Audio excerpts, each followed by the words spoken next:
Oh, si Badong yun ah. Ba't kaya din niya kasama si Aaron?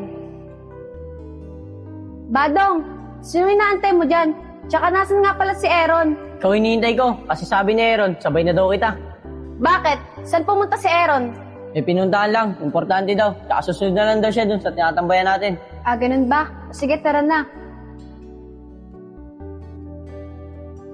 Aaron, doon na lang tayo. Pia, ano ba yung sasabihin mo? Gaano ba ka-importante yan?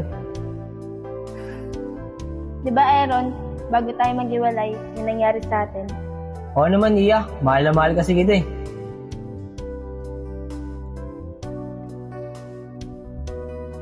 Oo, Iya. Bakit?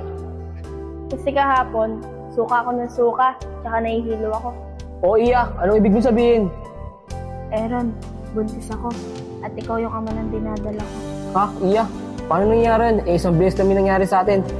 At saka paano ka nakakasigurado na buntis ka? Aaron, ito, para maniwala ka. Nagpiti ako kanina umaga. Iya, paano yan? Di ba alam mo naman na jowa ko si Kikay? Alam ko naman yun eh. Pero ikaw bahala kung sino pipiliin mo. Si Kikay ba o kaming dalawa na magiging anak mo? Iya, kung piliin ko man si Kikay, tutulungan kita dyan dahil anak ko naman din yan. Aaron, kung si Kikay man yung piliin mo, siguro uwi na lang ako ng probinsya at hindi kita ipapakilala bilang tatay ang ginagana ko.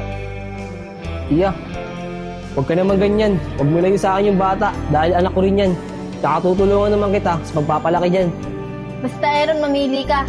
Dahil pag si Kikay yung pinili mo, ilalayo ko talaga sa'yo yung bata. Iya!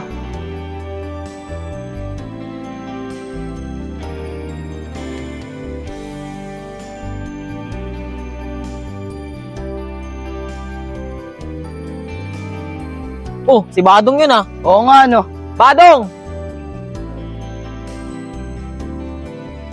Ba't di mo kasama si Aaron? Wala nga siya eh. Baka sabay ni Kikay. Ah, ganun ba? Tara na. Tara, pahinga muna tayo dun oh. Sus, yan ka na naman, Tin. Teknik mo lang yan para mahintay mo dito si Kikay. Hindi ah. Nakakapagod kaya maglakad. Nga pala, Kikay, ba't hindi mo kasabay ngayon yung boyfriend mo? Wala nga, Kim eh. Wala man lang siyang chat sa akin. Kahit nga tawag ko, hindi yan sinasagot eh. Alam mo ba kanina, dinaanan ko siya doon kung saan niya ako inaantay. Pero wala siya doon. Ah, ganun ba? Baka talaga may problema yung si Aaron sa kanila, kaya hindi siya nakapasok. Kaya nga eh. Guys, pansin nyo ba kahapon? Halos di natin makausap sa Aaron. Hindi kaya magkaaway sila ni Kikay? Oo nga, Nel eh. Badong, magkaaway ba yung dalawa? Di ko alam dun. Pero amin na ako sa inyo ah. Kasi kahapon, magkasama sila ng ex niya. Kaya siya na late pumasok. Negro, mukhang tama yung hinala natin ah. Badong, ayun ba yung babaeng kausap niya? Yung gabing nasa tuloy kami. Oo, Pong. Ayun niya yung si Iya. Ah, kaya pala nakita namin ni Negro yung babae. Pero kung wala na sila ni Aaron, bitan lungkot na Aaron kagahapon. Eh kung wala na pala sila. Yun ang hindi ko alam. Kasi kahapon, kahit ako, halos hindi ko rin siya makausap. Badong, Pongpong, tigilan nyo na yung pinag-uusapan nyo dahil nandiyan na si Kim at si Kikay. Mas maganda, tanong nyo na lang kay Kikay kung ano talagang nangyari kay Aaron. Kim, mukhang wala talaga si Aaron. Mukhang hindi talaga siya papasok.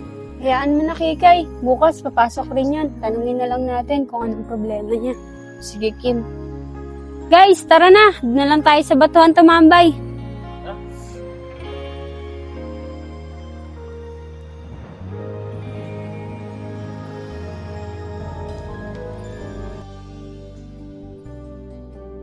Kikay, napansin namin kagapon si Aaron. Halos di namin makausap. Ano ba talagang nangyari? Nag-away ba kayo? Napansin niyo rin pala, kahapon na tinanong ko siya kung anong problema. Ang sabi niya may niisip lang daw siya. Kaya nga eh. Kaya tingin ko talaga, may problema yung si Aaron sa pamilya niya. Sabi sa amin ni Badong, kagahapon nakita daw sila ng ex niya. Eh nakita lang naman sila eh. Bitin siya nagkaganon. Hoy, huwag nga kayong ganyan. Huwag niyo nga pinag-iisipan si Aaron na kung ano-ano. Baka nga tama yung sinasabi ni Kim. Baka may problema lang sila sa kanila. Oo nga, huwag kayo mag-isip ng ganyan. Tsaka hindi ganun yung pagkakakilala ko kay Aaron. Tara nga, pumasok na tayo.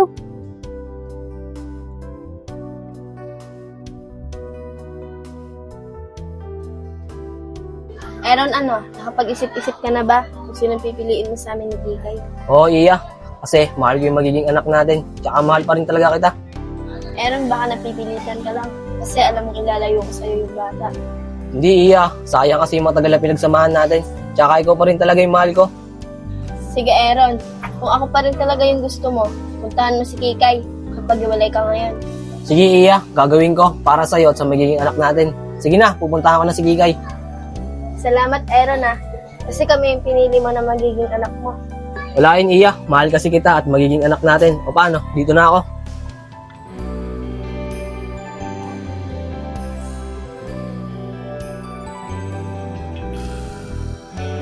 Tara guys, hanap naman tayo ng magandang tambayan. Nakakasawa na rito eh. Alam ko na, doon tayo sa may bagong palengke, yung pinuntahan natin.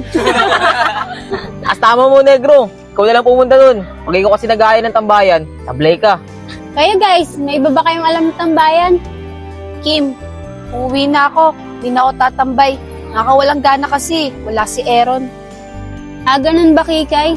Guys, uuwi na lang din ako. Hindi na rin kasi tatambay si Kikay eh. Sige, wala naman tayong maisip na matatambayan eh. Tara na. Sige, tara.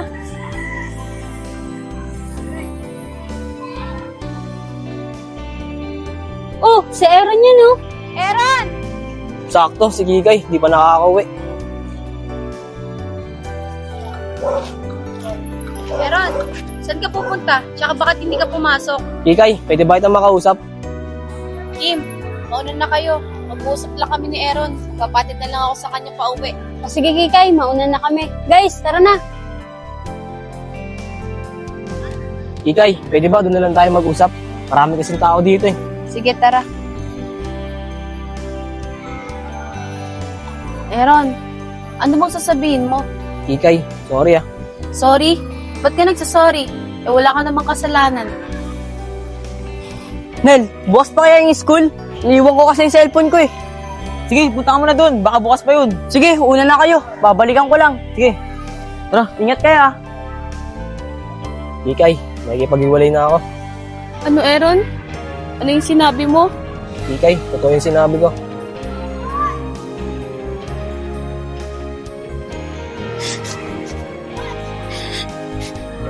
Aaron? Totoo ba yung sinabi mo? O pinagtitripan mo lang ako? Aaron! Sumagot ka naman oh. Oo, Kikay, totoo yung sinabi ko. Sana mapatawad mo ako. Bakit? Anong dahilan? Wala naman akong kasalanan Tsaka mahal na mahal kita. Kikay, wala kang kasalanan. Ako may malaking kasalanan sa'yo. Aaron, hindi kita maintindihan. Diretsuhin mo naman ako. Ano bang nagawa mo kasalanan sa akin? Kikay, nabuntis ko kasi yung ex ko. Kung hindi ko siya papanagutan, ilalay niya sa akin yung bata. Ano, Aaron? So, ang tagal mo na pala akong niloloko. At saka hindi mo talaga ako mahal.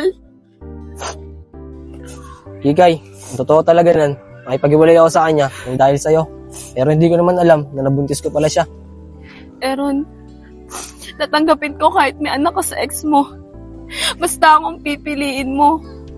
Diba sabi mo nga, nakipag-iwalay ka sa kanya para sa akin. Kikay, mahal kita. Pero pasensya ka na talaga. Pipiliin ko kasi yung ex ko. Kasi magkakaanak na kami. Sige, Aaron. Kung ayan ang gusto mo, tatanggapin ko. Sana maging masaya kayo. At sa magiging anak niyo.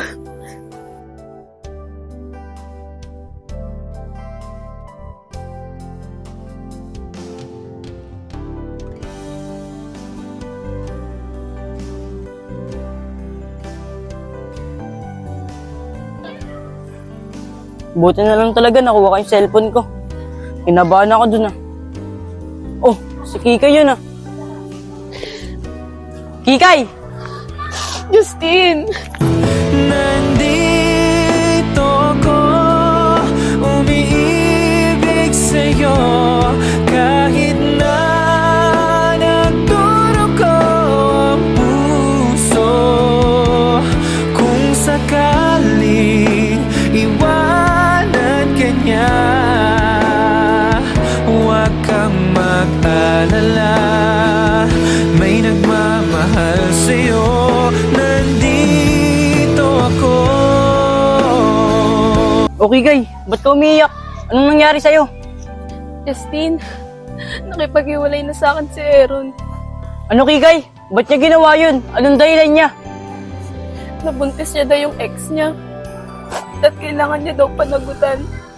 Baka hindi niya ex yun. Baka jowa niya yun. At pinagsabay niya lang kayong dalawa. Hindi, Justin.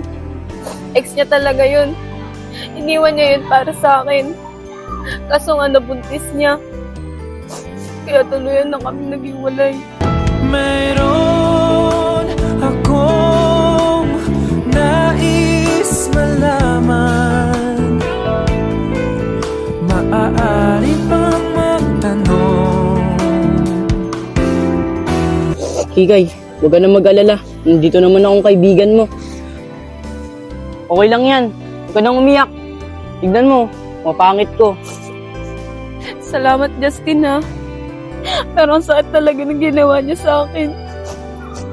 Tara na, Kikay. Hatid na kita sa bahay mo. Bukas pumasok ka. Papasahin kita. Tara na.